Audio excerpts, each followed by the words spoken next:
ನಮಸ್ತೆ ವೀಕ್ಷಕರೇ, ಸುದ್ದಿಗಾರ ಲೇಡೀಸ್ಗೆ ಸ್ವಾಗತ. ನಾನು ನಿಮ್ಮ GM ರಾಜಶೇಖರ್.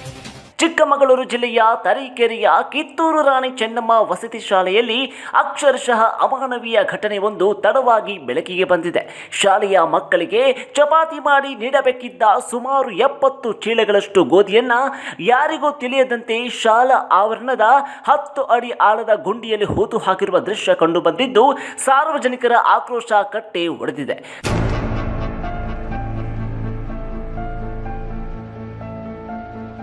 2 ವರ್ಷಗಳ ಹಿಂದೆ ಪ್ರಾಂಶುಪಾಲರಾಗಿದ್ದ ಹರೀಶ್ ಎಂಬುವವರ ಅವಧಿಯಲ್ಲಿ ಈ ಒಂದು ಕೃತ್ಯ ನಡೆದಿದೆ ಎನ್ನಲಾಗುತ್ತಿದ್ದು, ಸರ್ಕಾರದ ಅನ್ನವನ್ನ ಈ ರೀತಿ ಮಣ್ಣು ಮಾಡಿರುವ ಪ್ರಾಂಶುಪಾಲರ ನಡೆ ಹತ್ತಾರು ಅನುಮಾನಗಳಿಗೆ ದಾರಿ ಮಾಡಿಕೊಟ್ಟಿದೆ. ಸಾಮಾನ್ಯವಾಗಿ ಆಹಾರ ಧಾನ್ಯಗಳು ಹಾಳಾಗಿದ್ರೆ ಮೇಲಾಧಿಕಾರಿಗಳ ಅನುಮತಿ ಪಡೆದು ವಿಲೇವಾರಿ ಮಾಡುವುದು ನಿಯಮ. ಆದರೆ ಇಲ್ಲಿ ಯಾವುದೇ ಅನುಮತಿ ಪಡೆಯದೆ ರಹಸ್ಯವಾಗಿ ಭೂಮಿಯಲ್ಲಿ ಅಡಗಿಟ್ಟಿಸಿಟ್ಟಿರುವುದು ನೋಡಿದ್ರೆ ಎಲ್ಲೋ ಒಂದು ಕಡೆ ಇದರ ಹಿಂದೆ ದೊಡ್ಡ ಮಟ್ಟದ ಅವ್ಯವಹಾರ ನಡೆದಿದೆಯೇ ಎಂಬ ಸಂಶಯ ಕೂಡ ಕಾಡುತ್ತಿದೆ. ಬಡ ಮಕ್ಕಳಿಗಾಗಿ ಬಂದ ಧಾನ್ಯವನ್ನ ಮಾರಾಟ ಮಾಡಲು ಸಂಚು ನಡೆಸಿ ಅದು ಕೂಡ ವಿಫಲವಾದಾಗ ಹೀಗೆ ಮಣ್ಣು ಮಾಡಲಾಗಿದೆಯೇ ಅಥವಾ ಮಕ್ಕಳ ತಟ್ಟೆಗೆ ಹಾಕಬೇಕಾದ ಆಹಾರವನ್ನ ಉದ್ದೇಶಪೂರ್ವಕವಾಗಿ ಹಾಳು ಮಾಡಲಾಗಿದೆಯೇ ಎಂಬ ಪ್ರಶ್ನೆಗಳು ಎದ್ದಿವೆ. ಸಾಮಾಜಿಕ ಕಾರ್ಯಕರ್ತ ಶಿವಮೂರ್ತಿ ಅವರ ದೂರಿನ ಹಿನ್ನೆಲೆಯಲ್ಲಿ ಸ್ಥಳದಲ್ಲಿ JCB ಮೂಲದ ಗುಂಡಿ ತೋಡಿದಾಗ ಗೋಧಿ ಚೀಲಗಳು ಪತ್ತೆಯಾಗಿದ್ದು ತಪ್ಪಿತಸ್ಥರ ವಿರುದ್ಧ ಕಠಿಣ ಕ್ರಮ ಕೈಗೊಳ್ಳಬೇಕೆಂದು ಒತ್ತಾಯ ಕೇಳಿಬಂದಿದೆ. ನಾನು 2025 ಜುಲೈ ತಿಂಗಳಲ್ಲಿ ಪ್ರಭಾರ ವಹಿಸ್ಕೊಂಡಿದ್ದೆ. ಇದು ಯಾವಾಗ ನಡೆದಿದೆ ಅಂತೇಳಿ ಇದ್ರ ಬಗ್ಗೆ ನನಗೆ ಸ್ಪಷ್ಟ ಮಾಹಿತಿ ಇಲ್ಲ.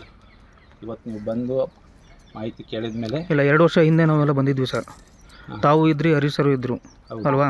ಅವತ್ತಿನ ದಿನ ತಾವಿಬ್ರು ಸೇರಿ ಅಲ್ಲ ತಾವಿಬ್ರು ಸೇರಿ ಒಬ್ರು ಯಾರು ಸರ್ ಅವ್ರ ಹೆಸರು?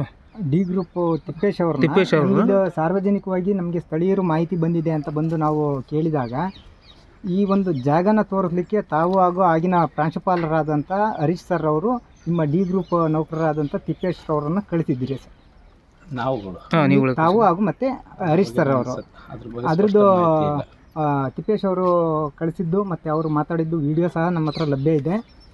ಆಗ ಏನು ಹೇಳಿದೆ ಅಂದರೆ, ಇಲ್ಲ ನಾವು DD ಅವ್ರ ಹತ್ರ ನಾವು ಅವ್ರ ಗಮನಕ್ಕೆ ತೊಗೊಂಬಂದ್ಬಿಟ್ಟು ನಾವು ಈ ಥರ ಒಂದು ಏನು ಗೋಧಿ ಹಾಳಾಗಿತ್ತು ಅದನ್ನು ಊತಾಕಿದ್ದೀವಿ ಅನ್ನೋ ಒಂದು ಮೌಖಿಕವಾದಂಥ ಹೇಳಿಕೆನೂ ಸಹ ನೀಡಿದ್ರಿ. ಇಲ್ಲ ಯಾವುದ್ರ ಬಗ್ಗೆ ಊಟ ಹಾಕಿರೋದ್ರ ಬಗ್ಗೆ ನಾವುಗಳು ಸಾರ್ವಜನಿಕ ಹಿತಾಸಕ್ತಿ ಅರ್ಜಿಯಲ್ಲಿ ಇದಕ್ಕೆ ಊಟ ಹಾಕಿರೋದ್ರ ಬಗ್ಗೆ ನಮ್ಗೆ ಮಾಹಿತಿ ಇದ್ದಿದ್ರೆ ಹೇಳ್ತಿದ್ವಿ ನಾವು ಹಿಂಗೆ ಹಾಕಿದ್ವಿ ಅಂತ ಹೇಳಿ. ಬಟ್ ಅದು ನಮ್ಗೆ ಗೊತ್ತಿಲ್ಲದೆ ಇರೋದಕ್ಕೆ ನಾವು ಸಾರ್ವಜನಿಕವಾಗಿ ಮಾಹಿತಿಯಲ್ಲಿ ಕೊಟ್ಟಿದ್ದೀವಿ, ಏನಂತ ಯಾವುದು ಈ ಥರ ಊಟ ಹಾಕಿಲ್ಲ ಅಂತ ಹೇಳಿದ್ದೀವಿ. ಅಲ್ಲ, ಈಗ ಅವತ್ತು ತಿಪ್ಪೇಶ್ ಅವ್ರನ್ನ ಕಳಿಸಿದಾಗ ನೀವು ಪ್ರಾಂಶುಪಾಲರು ಮತ್ತೆ ಇದ್ರಿ. ಇವತ್ತು ನೀವು ಮಾತಾಡೋ ಒಂದು ನಿಮ್ಮ ಸಿಬ್ಬಂದಿಗಳಿಗೆ ಎದುರಿಗೆ ಬೇರೆ ತರ ಹೇಳಿಕೆಯನ್ನು ಕೊಡ್ತಾ ಇದ್ರಿ ಅನ್ನೋದು ನೇರವಾಗಿ ಅವತ್ತು ಹರೀಶ್ ಸರ್ಗೆ ಕೇಳ್ಬೇಕು. ನೀವು ಅದು ಹರೀಶ್ ಸರ್ ಜೊತೆ ತಾವು ಇದ್ರಿ, ಮೇ ಬಿ ನಮ್ಗೆ ಗಮನಿಸಿಲ್ಲ. ಅದು ಗಮನಿಸಿಲ್ಲ ಅಂದ್ರೆ ಸರ್, ಯಾಸ್ ನೀವೊಬ್ರು ಪ್ರಭಾರಿ ಪ್ರಾಂಶುಪಾಲರು ಇಲ್ಲಿ ಅವತ್ತೊಂದು ಮಾತಾಡಿದ್ದು ಮತ್ತೆ ಈಗ ಒಂದು ಮಾತಾಡ್ತಾ ಇರೋದು ಅದು ಸಮಂಜಸ. ಯಾಕೆಂದ್ರೆ ಈಗ ತಾವು ಇದು ಸಂಪೂರ್ಣ ವಿಚಾರ ಗೊತ್ತಿದೆ ಅಂತ ವಿಚಾರಕ್ಕೆ ತಾನೇ ಅವತ್ತು ನಿಮ್ಮ ಡಿ ಗ್ರೂಪ್ ನೌಕರರ ತಿಪ್ಪೇಶ್ ಅವರನ್ನ ನೇರವಾಗಿ ಬಹಿರಂಗವಾಗಿ ಯಾವುದೇ ಭಯ ಇಲ್ಲದೇ ಈ ಊತಾಕಿರೋ ಸ್ಥಳನ ತೋರಿಸ್ಲಿಕ್ಕೆ ಕಳಿಸಿದ್ರಿ. ಇವತ್ತು ನೀವು ಈ ಥರ ಹೇಳ್ತಾ ಇರೋದ್ರಿಂದ ಇನ್ನಿತರ ಟೀಚರ್ಗಳಿಗೆ ಗೊತ್ತಿದೆ ಅಥವಾ ಬೇರೆಯವರು ಸಂಘಟನೆಗಳಿಗೆ ವಿಚಾರ ತಿಳಿಸಿದ್ದಾರೆ ಅನ್ನೋ ಒಂದು ಕೆಟ್ಟ ಅಭಿಪ್ರಾಯ ರವಾನೆ ಆಗ್ತದೆ. ಅದ್ರ ಬಗ್ಗೆ ಸ್ಪಷ್ಟ ಅರಿವು ನಮಗಿಲ್ಲ. ಬೇಸಿಗೆ ರಾಜ್ಯದಲ್ಲಿ ಅನಧಿಕೃತವಾಗಿ ಮಕ್ಕಳಿಗೆ ಆಹಾರಕ್ಕೆ ಸರಬರಾಜಾದಂಥ ಗೋಧಿ ಮತ್ತು ಇನ್ನಿತರ ಪದಾರ್ಥಗಳನ್ನು ಇಲ್ಲಿನ ಪ್ರಾಂಶುಪಾಲರುಗಳು ಮತ್ತು ಇಲ್ಲಿನ ಸಿಬ್ಬಂದಿಗಳು ಯಾವುದೇ ಥರದ ಆಹಾರ ಕಿತ್ತೋಗಿದೆ ಅಂತ ಯಾವುದೇ ಅಧಿಕಾರಿಗಳು ಗಮನಕ್ಕೆ ತರದೆ ಅಥವಾ ಯಾವ ಒಂದು ಫುಡ್ ಆಹಾರ ಇಲಾಖೆಯವರ ಶಿಫಾರಸು ಪಡೆಯದಲೇ ಸುಮಾರು 70 ರಿಂದ 80 ಚೀಲ ಗೋಧಿಗಳನ್ನು ಯಾರಿಗೂ ಗೊತ್ತಾಗದೇ ರೀತಿ ಇಲ್ಲಿ ಶಾಲಾ ಈ ಕಿತ್ತೂರು ರಾಣಿ ಚೆನ್ನಮ್ಮ ವಸತಿ ಶಾಲೆ ರಂಗಾಪುರದಲ್ಲಿ ಯಾರಿಗೂ ಗೊತ್ತಾಗ್ದಂಗೆ ಇಲ್ಲಿ ಊಟ ಹಾಕಿರೋಂಥ ಒಂದು ವಿಚಾರ ನಮಗೆ ತಿಳಿದು ಬಂದಿದ್ದು. RTI ಮುಖಾಂತರನೂ ಸಹ ನಾವು ಈ ಎಲ್ಲ ವಸತಿ ಶಾಲೆಗಳಿಗೆ ಮಾಹಿತಿಯನ್ನು ಕೇಳಿದಾಗ ಅವರು ಇಲ್ಲಿ ನಮ್ಮ ವಸತಿ ಶಾಲೆಯಲ್ಲಿ ಈ ಥರದ ಪ್ರಕರಣ ಯಾವುದೇ ಥರದ ನಡೆದಿಲ್ಲ ಅಂತ ಹೇಳಿ ನಮಗೆ ಲಿಖಿತವಾಗಿ RTIನಲ್ಲಿ ಮಾಹಿತಿಯನ್ನು ನೀಡಿರ್ತಾರೆ. ಆ ಒಂದು ಬೇಸಿಕ್ನಲ್ಲಿ ನಮಗೆ ಈ ಹಿಂದೆನೂ ಸಹ ನಮಗೆ ಇಲ್ಲಿ ಅಧಿಕೃತವಾಗಿ ಇಲ್ಲಿ ಊಟ ಹಾಕಿದ್ದಾರೆ ಅಂತೇಳಿ ನಮಗೆ ಮಾಹಿತಿ ಬಂದಿತ್ತು. ಸ್ಥಳೀಯರು ಮತ್ತು ಇಲ್ಲಿನ ಬೇರೆ ಕಡೆ ಮೂಲದಿಂದ ನಮಗೆ ಮಾಹಿತಿ ಬಂದಿತ್ತು. ಆದಾಗ್ಯೂ ಸಹ ನಾವು ಒಂದು ವಿಚಾರಣೆಗೆ ನಾವು ಕೊಡ್ಬೋದಿತ್ತು. ಬಟ್ ಆದರೆ ನಮಗೆ ಇಲ್ಲಿನ ಅಧಿಕಾರಿ ವರ್ಗದವ್ರಿಗೆ ನಮಗೆ ಕೆಲವೊಂದು ಇದುವರೆಗೂ ಮಿಸ್ಗೈಡ್ ಮಾಡ್ಕೊಂಡ್ ಬರ್ತಾ ಇದ್ರು.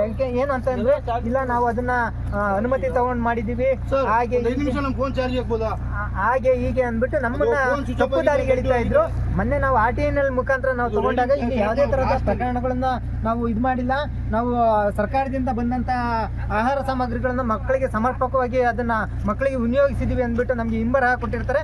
ಆ ಒಂದು ಬೇಸಿಕ್ ನಲ್ಲಿ ನಾವು ಮಾನ್ಯ ಚಿಕ್ಕಮಗಳೂರು ಜಿಲ್ಲಾಧಿಕಾರಿ ಅವರಿಗೆ ಮತ್ತೆ ಜಿಲ್ಲಾ ಪಂಚಾಯತಿ ಮುಖ್ಯ ಕಾರ್ಯನಿರ್ವಹಣಾಧಿಕಾರಿ ಅವರಿಗೆ ಮತ್ತೆ ಸಮಾಜ ಕಲ್ಯಾಣ ಇಲಾಖೆಯ ಮಾನ್ಯ ಉಪನಿರ್ದೇಶಕರವರಿಗೆ ನಾವು ವಿಶ್ವಮಾನವ ಡಾಕ್ಟರ್ ಭೀಮರಾವ್ ಅಂಬೇಡ್ಕರ್ ರಕ್ಷಣಾ ವೇದಿಕೆ ರಾಜ್ಯ ಉಪಾಧ್ಯಕ್ಷನಾದ ನಾನು ಶಿವಮೂರ್ತಿ ಅವರಿಗೆ ಮೂರು ಜನಕ್ಕೂ ಸಹ 3 ಅಧಿಕಾರಿಗಳಿಗೂ ಸಹ ನಾನು ದೂರನ್ನು ಕೊಟ್ಟಿರ್ತೇನೆ. ದೂರು ಕೊಟ್ಟ ನಂತರ ಇವತ್ತು DCO ಅವರು ಮತ್ತೆ ಅಂದರೆ ಜಿಲ್ಲಾ ಸಮನ್ವಯ ಅಧಿಕಾರಿ ಕ್ರೈಸ್ನ ಅವರ ಇವರಿಗೆ ವಿಚಾರಣೆಗೆ ಅಧಿಕಾರಿಯನ್ನಾಗಿ ನೇಮಕ ಮಾಡಿರ್ತಾರೆ. ಇಂದು ನಮಗೆ ವಿಚಾರಣೆ ಇದೆ ಅಂದ್ಬಿಟ್ಟು ಕರೆದುಬಿಟ್ಟು ಅವ್ರು ವಿಚಾರಣೆ ಮಾಡಿದಾಗ ಇಲ್ಲಿಗೆ ಎಲ್ಲ ಸಿಬ್ಬಂದಿ ವರ್ಗದವರು ಇಲ್ಲಿ ಪುನಃ ಮತ್ತೆ ಉಚ್ಚರಿಸ್ತಿರ್ತಾರೆ. ಏನಂತ ಅಂದರೆ ಇಲ್ಲಿ ಯಾವುದೇ ಥರದ ನಾವು ಗೋಧಿನ ಊಟ ಹಾಕಿರಲ್ಲ, ಆ ಥರದ್ದು ಯಾವುದನ್ನು ನಡೆದಿರಲ್ಲ ಅಂತ ಹೇಳಿರ್ತಾರೆ. ಆಗ ನನ್ನ ಏನು ದೂರುದಾರನಾದ ನನ್ನನ್ನು DCO ಅವರು ಕೇಳ್ತಾರೆ, ಎಲ್ಲಿ ನೀವು ಯಾವೊಂದು ಇದ್ರ ಮೇಲೆ ಹೇಳ್ತಾ ಇದ್ರಿ, ಅದು ಸತ್ಯನ ಸುಳ್ಳು ಅಂತ ನಮ್ಮನ್ನು ಕೇಳ್ತಾರೆ. ಆಗ ನಾವು ಹೇಳ್ತೀವಿ, ಇಲ್ಲ ಅದು ನಮ್ಮ ಸುಳ್ಳಾದರೆ ನಮ್ಮ ಮೇಲೆ ನಾವು ಆ್ಯಕ್ಷನ್ ತಗೋಬೋದು. ನಮಗೆ ಹಲವಾರು ಮಾಹಿತಿಗಳು ಬಂದಿದೆ. ಯಾಕೆಂದರೆ ಮುಖ್ಯವಾಗಿ ನಾನು ಒಬ್ಬ ಪತ್ರಕರ್ತ, ಹಲವಾರು ಸಂಘಟನೆಗಳಲ್ಲಿ ನಾನು ಇದು ಮಾಡ್ಕೊಂಡಿದ್ದು ಸಮಾಜಮುಖಿಯಾಗಿರೋದಂಥ ಒಂದು ಇದು ಮಾಡ್ತಾ ಇರೋದ್ರಿಂದ ನಾನು ತಪ್ಪು ದಾರಿನ ಅಥವಾ ಯಾವುದೇ ಒಂದು ದಾಖಲೆಗಳಿಂದಲೇ ನಾನು ಹೇಳಲಿಕ್ಕೆ ಸಾಧ್ಯ ಇಲ್ಲ ಅಂದ್ಬಿಟ್ಟು ನಾನು ಕರ್ಕೊಂಬಂದ್ಬಿಟ್ಟು ನಾನು ಈ ಒಂದು ಜಾಗವನ್ನು ತೋರಿಸಿರ್ತೇನೆ. ತೋರಿಸಿದಾದ ನಂತರ ಅವರು ಈ ಶಾಲೆಯ ಇನ್ಚಾರ್ಜ್ ಪ್ರಾಂಶುಪಾಲರಾದಂಥ ಶ್ರೀಮತಿ ಶೈಲಾ ಮೇಡಮ್ ಅವರಿಗೆ ಇದನ್ನು ಉತ್ಖನನ ಮಾಡಿಬಿಟ್ಟು ನಮಗೆ ಇಲ್ಲಿ ಗೋಧಿಯನ್ನು ಊತ ಹಾಕಿದ್ದಾರೆ ಇಲ್ಲ ಅನ್ನೋದಕ್ಕೆ ನಮಗೆ ಸಮರ್ಪಕವಾದ ಮಾಹಿತಿಯನ್ನು ನೀಡಿ ಅಂದ್ಬಿಟ್ಟು ಅವರಿಗೆ ಆದೇಶ ಮಾಡಿರ್ತಾರೆ. ಆ ಒಂದು ಆದೇಶದ ಪ್ರಕಾರ ಮತ್ತೆ ಅದನ್ನು ತಡ ಮಾಡೋದು ಬೇಡ ಅಂದ್ಬಿಟ್ಟು ಮಾನ್ಯ ಪ್ರಾಂಶುಪಾಲರಾದವರು ಇವತ್ತು ಈ ತಕ್ಷಣವೇ ಹಿಟಾಚಿ ಅವರಿಗೆ ಸಂಬಂಧಿಸಿದವರಿಗೆ ಕರೆ ಮಾಡಿಬಿಟ್ಟು ಅದನ್ನು ಸಹ ಈ ಸ್ಥಳಕ್ಕೆ ತರಿಸಿರ್ತಾರೆ. ತರಿಸ್ಬಿಟ್ಟು ಇಲ್ಲಿ ಉತ್ಖನನ ಅಂದರೆ ಇದನ್ನು ಅಗೆಯೋ ಸಮಯದಲ್ಲಿ ಪೂರ್ತಿ ಏನು ಅವ್ರು ಗೋಧಿ ಊತ ಹಾಕಿದ್ರು ಆ ಜಾಗ ಫುಲ್ಲು ಕುಸ್ತಿರ್ತದೆ. ಏಕೆಂದರೆ ಅದು ಸುಮಾರು 80 ಚೀಲಗಳು ಅಧಿಕನೂ ಇರ್ಬೋದು, ಇಲ್ಲ ಆಸುಪಾಸು ಇರ್ಬೋದು.